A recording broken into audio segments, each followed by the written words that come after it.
Hello friends and welcome back to my channel. My name is Ria. Today is Mother's Day and because we ate out the previous 2 days, I'm really feeling for a home cooked meal. So I'm in the kitchen. I'm going to make curry chicken with pigeon peas and a delicious soft Dhalpuri Roti.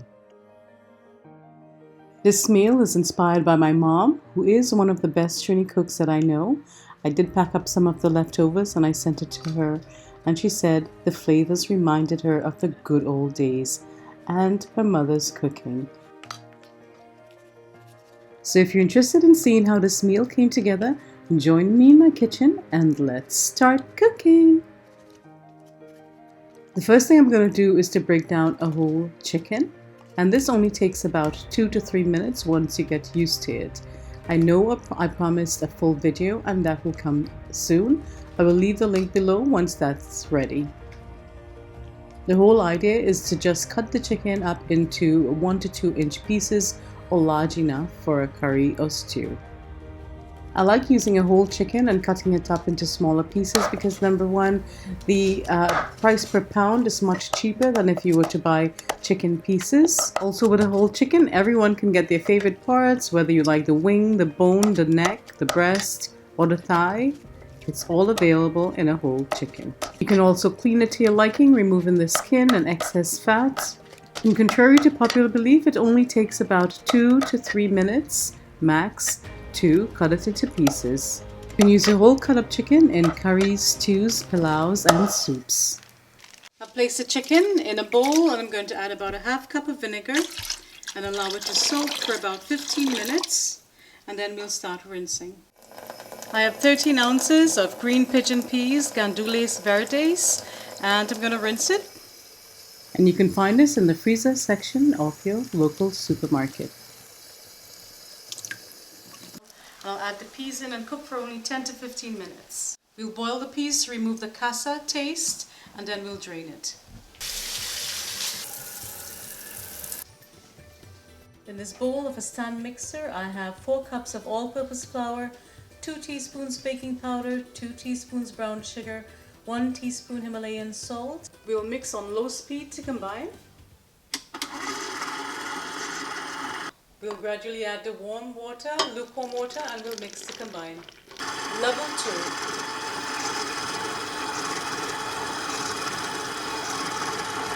Increase the speed to level 4 to bring it together.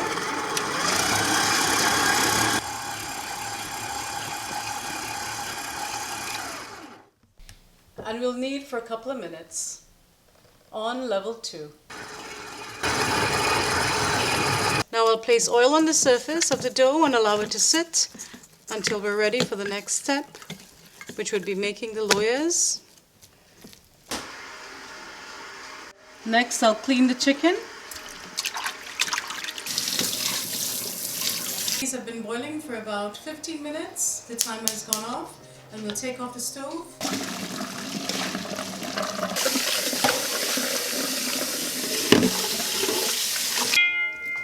Next, I'll grind the dal to make the dhalpuri. And for this, you'll need culantro, garlic, hot pepper, a tablespoon of ground cumin, and a teaspoon of salt.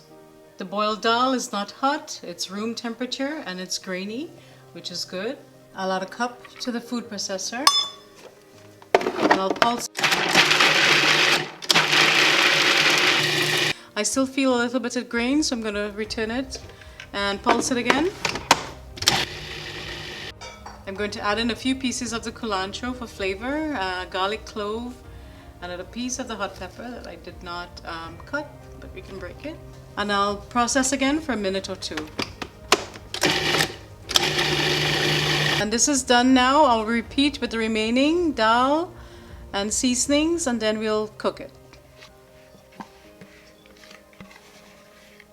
So this is the last of the ground dal. It's very flavorful. I taste the pepper, the bandania, the garlic. We're just going to amplify the flavor now by cooking it in some hot oil, and that will also make it a little more powdery and grainy. In this medium pot with 3 tablespoons of hot oil, I'm adding in the dal, and I'll cook for about 3 to 5 minutes, stirring continuously until it's light and airy. We'll add in 1 tablespoon of the roasted ground cumin and 1 teaspoon of Himalayan salt. And we'll cook 3 to 5 minutes until it's light, airy, and fragrant.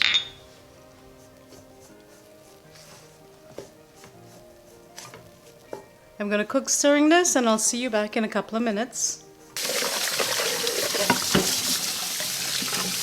We're going to take off the heat and allow it to cool before we move on to the next step for the dhalpuri, which would be making the loyas and fill in the dough.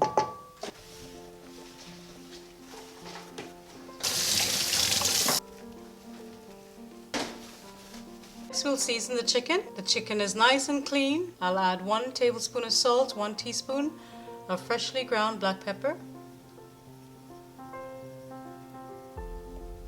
4 tablespoons of green seasoning, 2 tablespoons of minced garlic, chopped thyme about 2 tablespoons,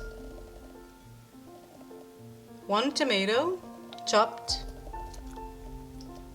hot pepper, habanero, scotch bonnet, or wiri wiri. You can eliminate if you don't like hot pepper. I'm going to add a little, and then I'll add more in the hot oil. Half an onion chopped.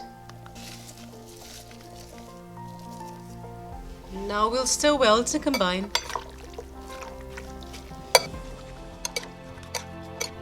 You can cook this right away, or you could marinate it up to 2 days. And this is what you'll need to cook: half an onion chopped, the hot pepper sliced, 4 tablespoons curry powder, and this is optional. I have 1 teaspoon of duck and goat curry and 1 teaspoon of, what is that? Okay, here.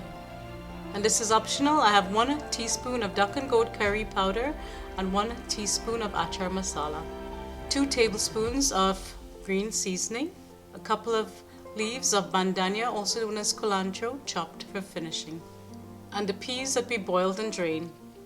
Now let's start cooking. In the bowl with the curry powder, I'll add the green seasoning and the duck and goat and the achar masala. Add a half cup of water, and we'll mix to combine.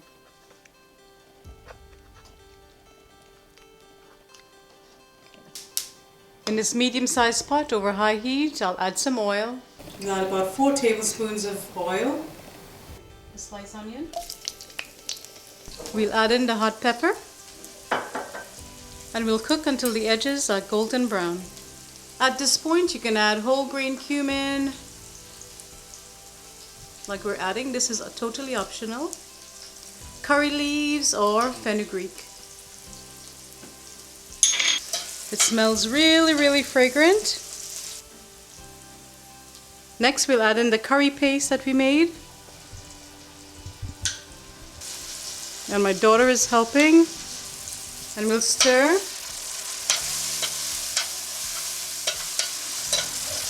It's Mother's Day, so she's helping out.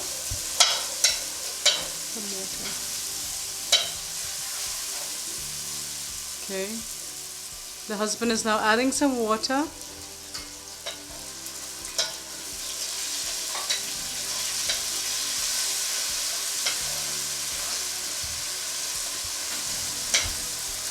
We'll cook until it becomes grainy, separates from the oil, and is very fragrant. About 3 to 5 minutes on low heat. We now have a delicious curry paste, and we'll add in the chicken. Raising the heat to high. Now stir it well to combine. To coat it with that delicious curry paste we made. I'm going to cook it for about 5 minutes. At this point, we're also going to add in the peas, because we want the peas to cook in the same fashion as the chicken. We want that delicious flavor to penetrate the peas. Stir it in. Allow it to bunje as well.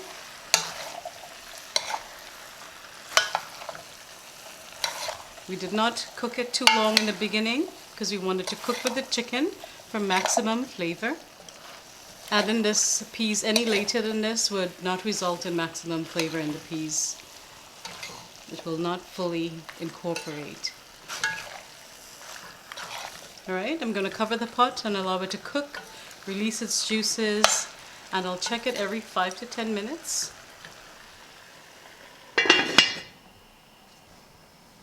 We'll reduce the heat to low. Next, we'll divide the dough into 8 pieces. We'll divide it into 4, and then divide each into 2 to make 8.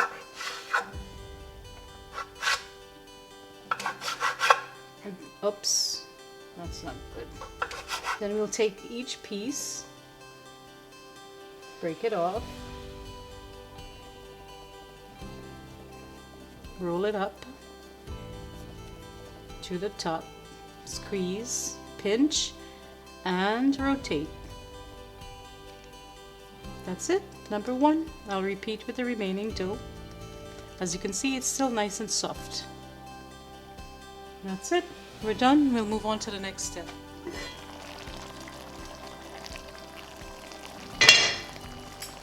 The chicken has been cooking for about 10 minutes, and we're getting ready to stir it. Just to check, make sure it's not sticking, make sure it's releasing its juices, its natural, delicious juices.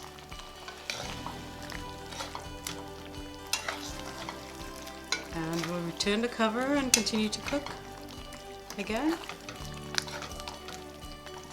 and to allow the magic to happen.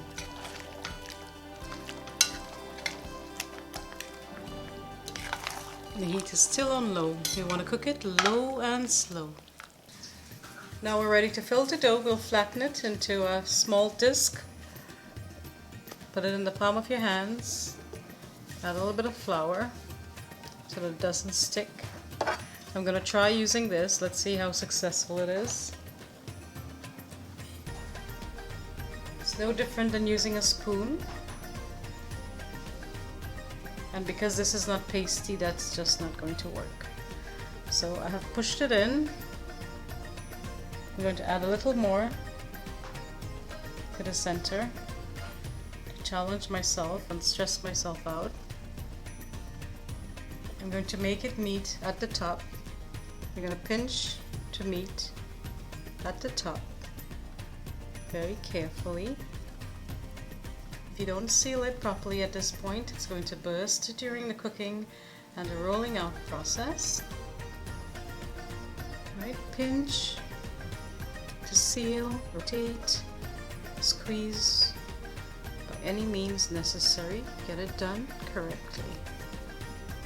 Alright, and then we put some dried flour there, and we're going to push the dal inside towards the ends, and we'll flour it and repeat with the next loya.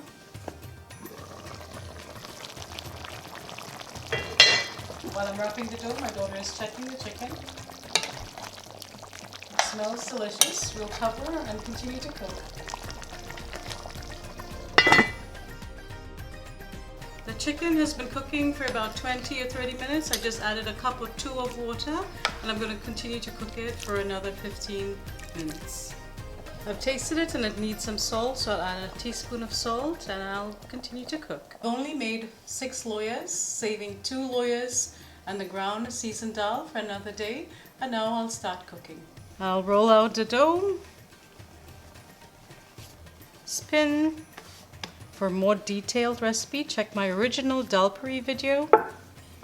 Has over 1.4 million views because it works.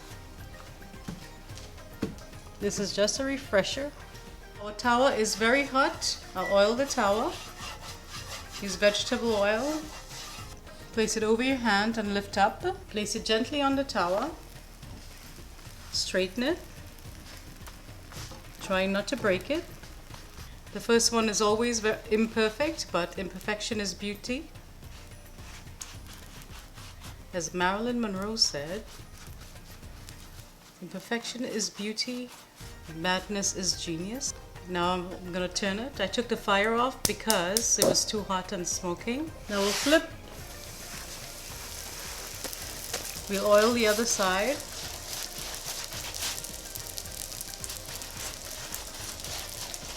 Reduce the heat to medium-low, between medium and low. And then I'll press to make sure that the edges are cooked.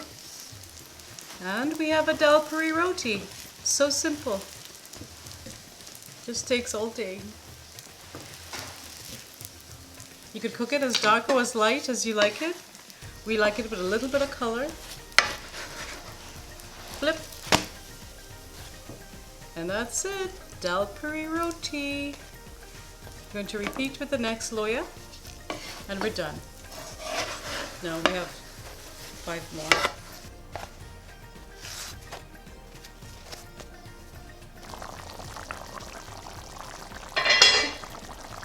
The chicken has been cooking for about 40 minutes. As you can see, it's nice and luscious. I don't know if the color will come out in the camera. It never is really close to the actual color. Now I'll add in the chopped bandania to finish off. That final delicious flavor to brighten up the flavors. Give it a stir. And I want you to see this sauce.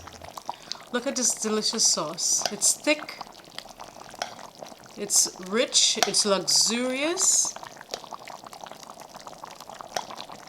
See that? That is real curry chicken with pigeon peas. Absolutely delicious.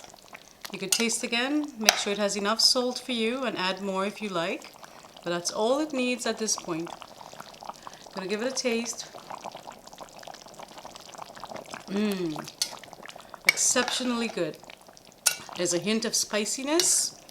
I'm just going to take off the stove and continue cooking the Dhalpuri. Make sure your counter is clean. Place generous amount of flour on. Press it. Put that protective barrier around it, over it, and roll it out.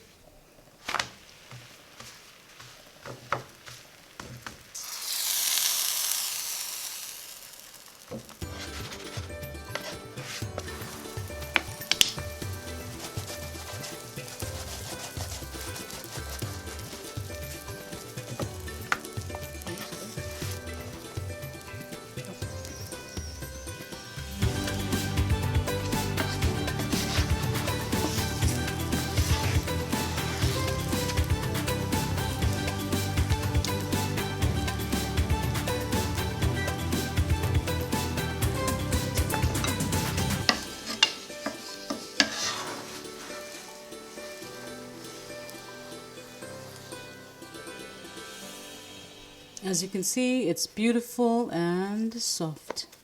You'll cover it and repeat.